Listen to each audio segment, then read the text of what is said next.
nekk daal bu la limee ak bu la limoon ñoo ngi lay nuyu ci maqama bi nga yor bi nga fi toogee di wax it mbégte bi mu am pour dellu siwaat fii ginnaaw bi mu fi ñëwee au mois de décembre avec le chef de l'État de préciser que ni dañu jëloon engagement devant l'autorité ni ko au plus tard au mois d'avril le 30 avril daanu réceptionner ubbi aéroport bi boobook tey man ak sama collègue des transports terrestres et aériens di ko féliciter di ko jaajëfal ci taxawaayam moom ak ay services am yépp ñu jëloon engagement ni daanu livrer aéroport bi et comme ni ma koy waxee tout le temps bu ñu jëlee engagement devant le président de la République wala ñu jël engagement devant le premier ministre li nu war képp ku laale ci liggéey boobu mooy nanu aligner planète yi pour que cet engagement soit respecté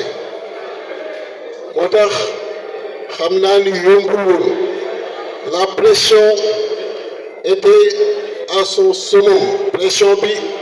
tolloon na fu métti ci ñu nekkoon ci liggéey bi yëpp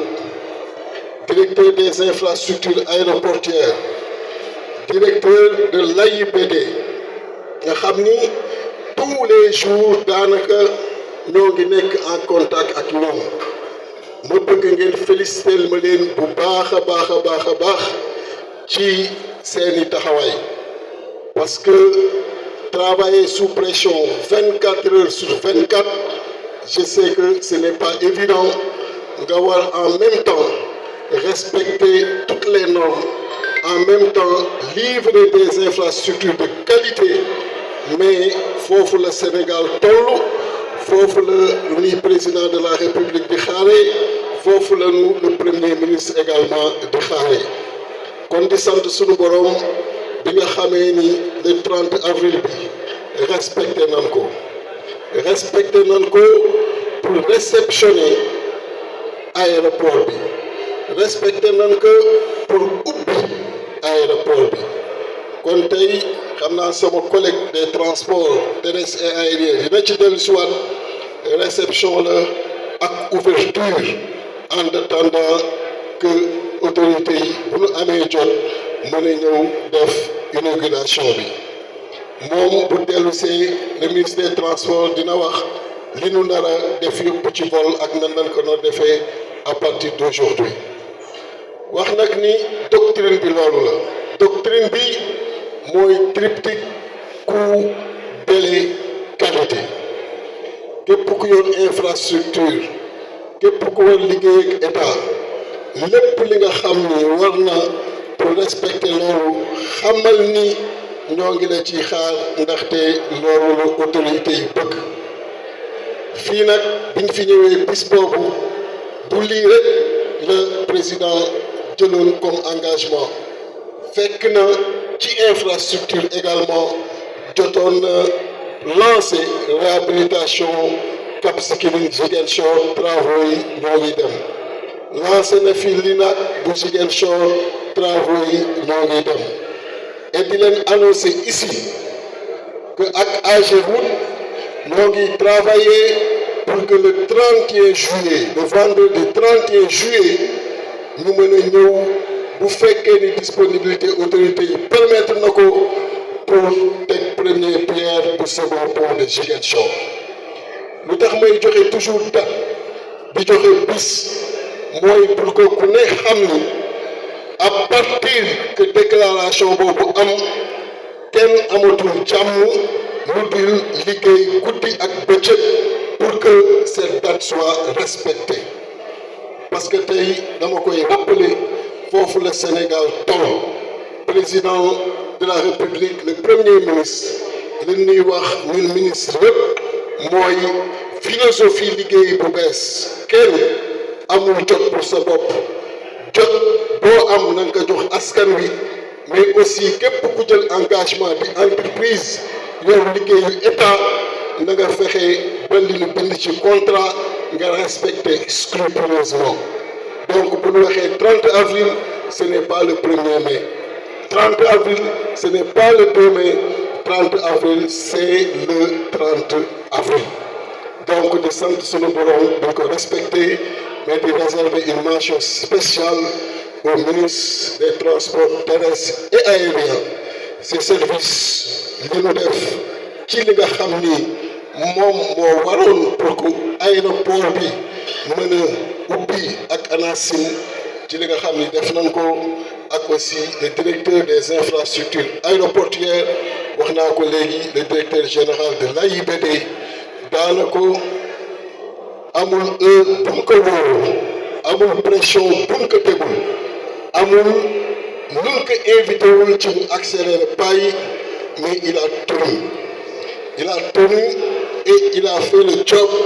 donc toutes nos félicitations di féliciter également les entreprises déterminées ak ñoom. wax ne comme ni ko ministre Déthié Fall waxee ñëw ñu pour inaugurer aéroport ndax loolu dañ ko jegleel ki nga xam ne mooy suñu kilifa ba su inauguration bu jotee ñu jàpp ko wax leen premier ministre mooy ñëw wala président de la république ñëw pour inaugurer aéroport bi. engagement bu ñu président de la république jël woon bi mu fi ñëwee décembre dernier mooy délai de rigueur ñu pare aéroport livré ko au plus tard le 30 góorgóorlu nañu ba sàmm nañu délai bi nañu ko sàmmee mooy bu njëkk ministre Déthié Fall moo ci farlu taxawal li nga xam ne mooy infrastructure bi mu des ni ma ko waxee aéroport boo koy wax ñaari fànn infrastructure dafa mel ni portable rek dafa am carcasse bi ak le logiciel bi tax portable fonctionner te moom la ñuy nattee performance de l'outil Sénégal nag nekk tey dëkk boo xam ne lañ doon wut depuis l'indépendance yàlla dafa dogal daaw lañ ci jot mooy la certification en sécurité et en sûreté mu mandarga tey ñun dañoo bokk ci aéroport yu gën a mag yi tey dëkk yu ñu wër avion bu fa naaw toll ci yenn taay mu war a wàcc dëkk bu muy njëkk a ciblé mooy Sénégal parce que bu xoolee ci tableau de bord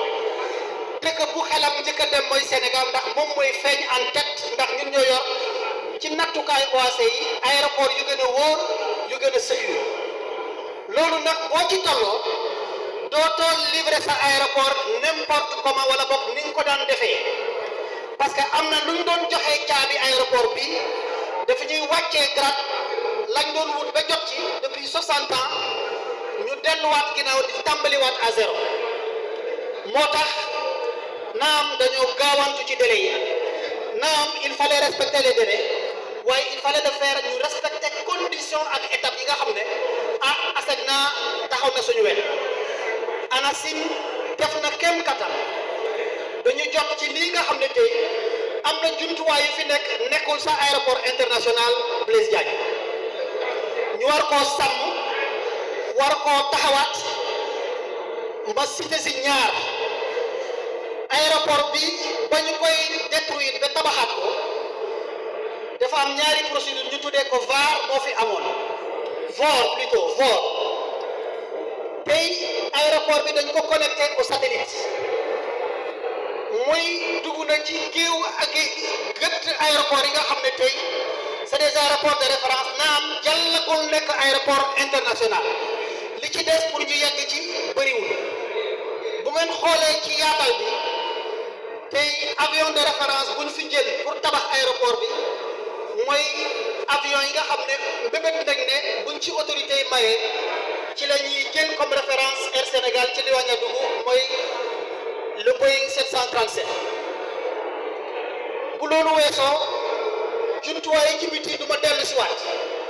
dégg ngeen lu ñu leen expliqué techniquement ñu yaatal parking bi yaatal lépp li nga xam ne ba amaat pavillon présidentiel kon nag c'est un joyau boo xam ne kenn ku ci nekk danga ko war a sàmm ndax ñun Sénégal tabax délivrer yomb na